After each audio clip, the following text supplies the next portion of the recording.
প্রিয় বন্ধুরা, কি হবে যখন কোনো সাধারণ মানুষ নয়, জম্বি হয়ে ওঠে একটি দেশের সেনাবাহিনী।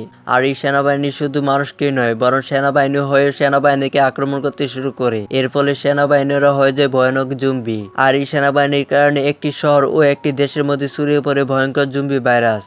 আর এই ভাইরাসে আক্রান্ত হয় প্রত্যেকটি মানুষ এবং বেঁচে যায় কিছু মানুষ, এবং তারা পালাতে শুরু করে সেই সকল জম্বিদের থেকে। তারা কি আদৌ পালাতে পারবে এই ভয়ানক জম্বি ভাইরাস থেকে, নাকি তারা তাদের হাতে ধরা পড়ে মারা যাবে? তাহলে চলো গল্পটি শুরু করা যাক। গল্পটি শুরু হয় একটি গ্রাম থেকে, যেখানে এক দম্পতি তাদের বিয়ের উৎসব করছিল। কিন্তু তারা জানতো না যে তাদের এই সুখ শীঘ্রই সুখে পরিণত হবে। চারদিকে আনন্দের আবহাওয়া ছিল এবং সবাইকে খুব খুশি মনে হচ্ছিল। কিন্তু তারপর হঠাৎ কিছু জার্মান সৈন্য এসে হাজির হয়। সবার মুখে হাসি মুহূর্তের মধ্যে উধাও হয়ে গেল এবং বাতাসে ভয় ছেয়ে গেল। মনে হচ্ছিল যেন কোনো ভয়ঙ্কর কিছু ঘটতে চলেছে। পরিস্থিতি শান্ত করার জন্য দম্পতিটি সাহস সঞ্চয় করে সেনাপতিকে এক প্লেট খাবার এগিয়ে দিল। কিন্তু যে মাত্র তিনি এক চুমুক দিলেন, তিনি প্রচণ্ডভাবে কাঁদতে শুরু করলেন। সবাই তাকে দেখে হাসতে লাগলো, কিন্তু সেনাপতি তাদের হাসিটা মোটেও ভালো লাগে না। ক্ষিপ্ত হয়ে তিনি তার অভিশাপ দিয়ে তাদের হত্যা করার জন্য আদেশ দিলেন।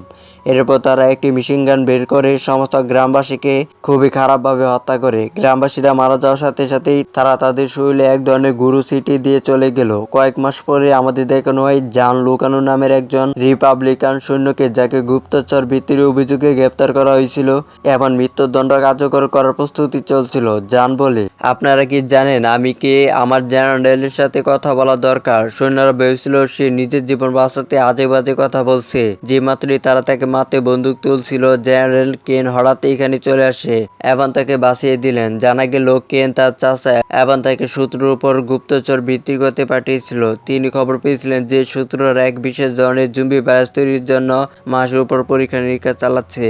এই ভাইরাস মৃতদের জীবিত করে তোলে এবং তাদের এমন দানবে পরিণত করে যাদের কখনো মারা যায় না। কেন তাকে বলেন, তোমাকে সেনাবাহিনী থেকে বহিষ্কার করা হয়েছে এবং আমি তোমাকে হত্যা করার আদেশ পেয়েছি। নিয়ম ভেঙে তুমি শুধু মানুষের জীবনই বিপন্ন করনি, দেশের গোপনীয়তাও বিপন্ন করেছ।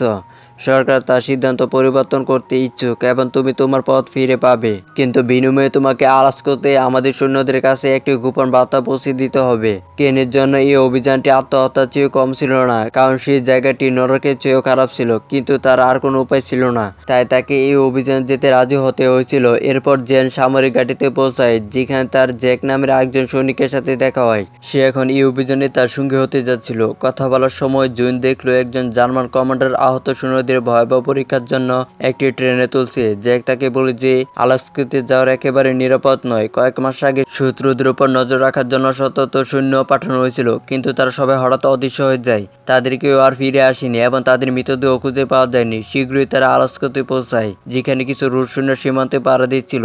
জুনও তাদের ভয় না পেতে বলে, যদি তারা সামান্যতম সন্দেহ করে যে তোমরা রুশ নও, তাহলে তারা তোমাদের সরাসরি গুলি করে দেবে।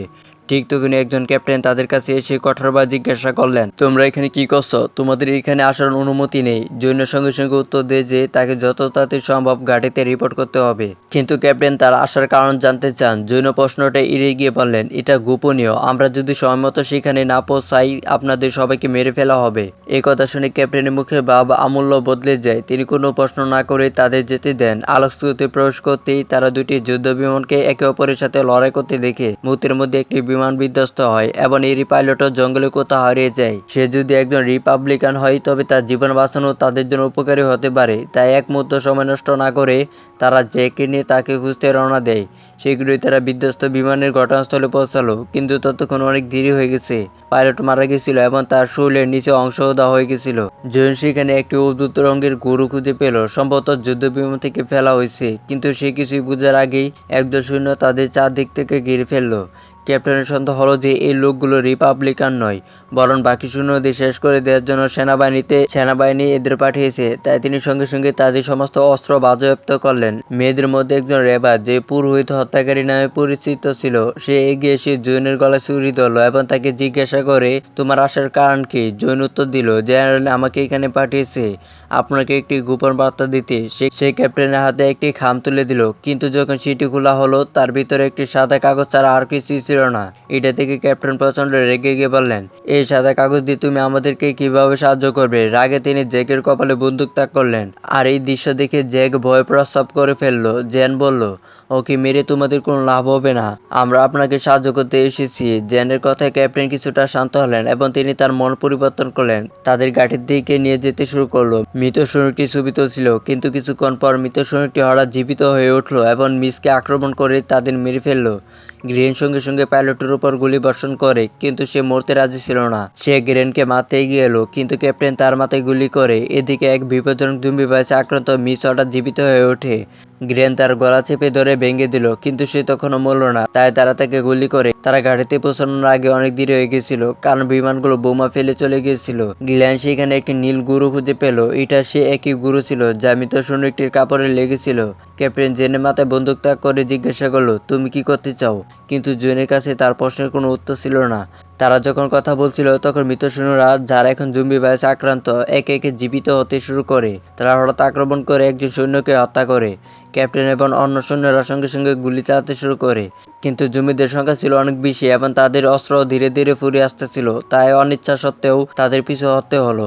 তারা দ্রুত নদী তীরে পৌঁছে চলে যাওয়ার জন্য একটি নৌকা নিল, কিন্তু জম্বিরা তাদের তাড়া করা থামলো না যতক্ষণ না তারা ডুবে মারা যায়। ক্যাপ্টেন বিশ্বাস করত যে রাশিয়ানরা এইসব করেছে, যে এমন এক মারাত্মক অস্ত্র পেয়েছে যা মৃতদেরও জীবিত করতে পারে, এবং এখন সে রিপাবলিকানদের ধ্বংস করতে ও যুদ্ধে জিতে এটি ব্যবহার করতে যাচ্ছে। আমরা যদি কিছু না করি তাহলে আমরা সবাই মারা যাব।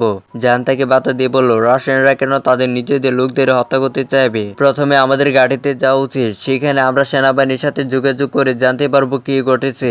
সবাই রাজি হলো। এরপর রেবা তার হাত থেকে দড়িটা খুলে দিল। তীরে পৌঁছে তারা দেখলো যে পুরো জঙ্গলটা জনশূন্য। বব পথ খুঁজে বের করার জন্য তার কম্পাস বের করতেই একটা জম্বি তার সামনে এসে দাঁড়ালো। বব দেরি না করে ওটাকে গুলি করে, কিন্তু সে জানতো না যে সে কি মারাত্মক ভুল করে ফেলেছে। গুলি শব্দ শুনে জঙ্গলে লুকে থাকা সব জম্বি একে একে বের হয়ে এসে তাদের আক্রমণ করে। তারা জম্বিদের দিকে গুলি চালাতে শুরু করে, কিন্তু তাদের সংখ্যা এত বেশি ছিল যে তারা বেশিক্ষণ টিকতে পারে না। তাদের সাথে লড়াই করার সময় জম্বিরা গ্লেনকে আক্রমণ করে। গ্লেন চিৎকার করে কাঁদতে লাগলো, কিন্তু কেউ তাকে বাঁচাতে পারে না। এরপর জম্বিরা তাকে মেরে ফেলে এবং খেয়ে ফেলে। বাকি সবাইকে মেরে ফেলার আগে তারা পালাতে সক্ষম হয়।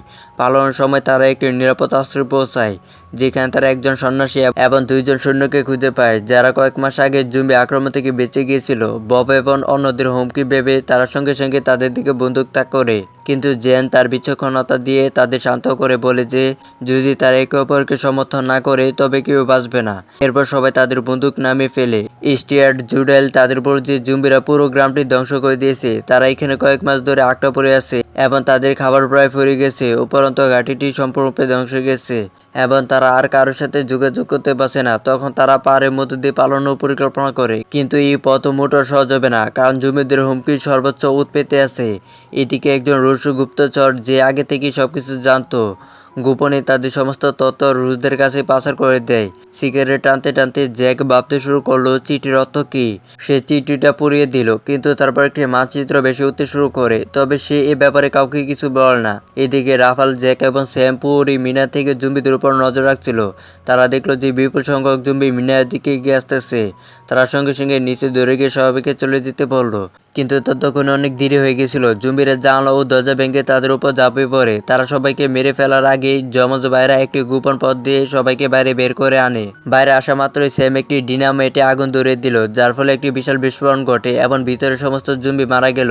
এরপর তারা সবাই উপত্যকার দিকে এগোতে শুরু করে। অল্প কিছু দূর হাঁটার পরেই জুন একটি অদ্ভুত শব্দ শুনতে পেল, যার সঙ্গে সঙ্গে সবাইকে সতর্ক করে দেয়। তারা দেখলো যে রাশিয়ানরা জম্বিদের পাড়া আটকাতে পুরো উপত্যকাটি উচ্চ ভোল্টেজে তার দিয়ে ঘিরে রেখেছে। তারা গ্রেনকে উচ্চ ভোল্টেজে তারে আঁকড়ে থাকতে দেখলো। যন্ত্রণায় ছটফট করতে দেখে সবাই আবেগপ্রবণ হয়ে পড়ে। এরপর বব তাকে গুলি করে। জুন সবাইকে বল যে আমাকে যে কাজটি দিয়েছিল সেটা আসলে অদৃশ্য কালিতে আঁকা একটি মানচিত্র।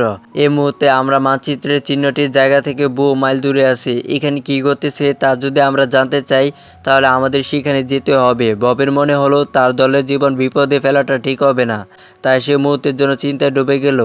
এখন তার সামনে দুটি পথ খোলা ছিল, হয় তারা এই উপত্যকার জম্বিদের সাথে লড়াই করতে করতে মারা যাবে, অথবা জুনের সাথে যোগ দিয়ে এই পুরো ব্যাপারটি অবসান ঘটাবে। অবশেষে সবাই জুনকে সমর্থন করার সিদ্ধান্ত নেয়। এরপর তারা সেই গ্রামে পৌঁছায় যেখান থেকে সবকিছু শুরু হয়েছিল। সে একটি নীল গুড়া সর্বোচ্চ ছড়িয়েছিল, যা মানুষকে জম্বিতে পরিণত করেছে। এরপর তারা একটি গোপন গবেষণাগারের সন্ধান পায়। সেখানে ভাইরাসটি তৈরি করা হয়েছিল। তারা যখন সামনে এগিয়ে যাচ্ছিল তখন তারা গুরুতর আহত একটি মেয়েকে দেখতে পায়। খোঁজ নিয়ে তারা জানতে পারে যে মেয়েটির নাম অ্যানা, যে গত কয়েক মাস ধরে সেখানে লুকিয়েছিল। অ্যানা জানায় যে তার বিয়ের দিনে কিছু জার্মান সৈন্য গ্রামে এসে পুরো গ্রামটিকে খুব খারাপভাবে হত্যা করে, কিন্তু তার স্বামীর বদৌলতে সে কোনো মতে বেঁচে যায়। তারা মৃতদের উপর নীল গুঁড়া ছিটিয়ে তাদের আবার জীবিত করে তুলত। তাদের আরও বিপজ্জনক করে তোলার জন্য তারা মৃতদের উপর পরীক্ষা নিরীক্ষা চালাতো। কিন্তু একদিন গবেষণাগারে একটি ভয়াবহ বিস্ফোরণ ঘটে এবং ভাইরাসটি সর্বোচ্চ ছড়িয়ে পড়ে উপস্থিত সবাইকে মেরে ফেলে। এখন তারা বুঝতে পেরেছে যে ভাইরাসটি রাশিয়ানরা নয় বরং জার্মানরা ছেড়েছিল। এদিকে আমরা রোমোরোকে দেখতে পাই যে মৃতদের জীবিত করে তুলতে পারে এমন বিপজ্জনক পরীক্ষা নিরীক্ষার একটি ফাইল খুঁজে পেয়েছে। লোকগুলো তাকে ফাইলটি ফিরিয়ে দিতে বলে সে রুশদেরকে এটা দিতে অস্বীকার করে, যাতে তারা এই ফর্মুলা ব্যবহার করে অন্য দেশগুলোকে শাসন করতে না পারে। সে জ্যাককে ধরে ফেলে এবং তাদের অস্ত্র নামে রাখতে আদেশ দেয়। তারা আদেশ মানতে বাধ্য হয়, কিন্তু ফাইলটা নিয়ে সে বেরিয়ে আসতেই একদল জম্বি তাকে আক্রমণ করে এবং মেরে ফেলে। জম্বিরা তাদেরও মেরে ফেলার আগেই তারা একটি গোপন সংকেতে পালিয়ে যায়। এদিকে ভাইরাসে আক্রান্ত অ্যানাও ধীরে ধীরে জম্বিতে পরিণত হতে থাকে। রাফির এবং যমজরা তাকে বাঁচানোর চেষ্টা করে, কিন্তু অ্যানা রাফিকে আক্রমণ করে এবং তার পায়ে কামড় দেয়।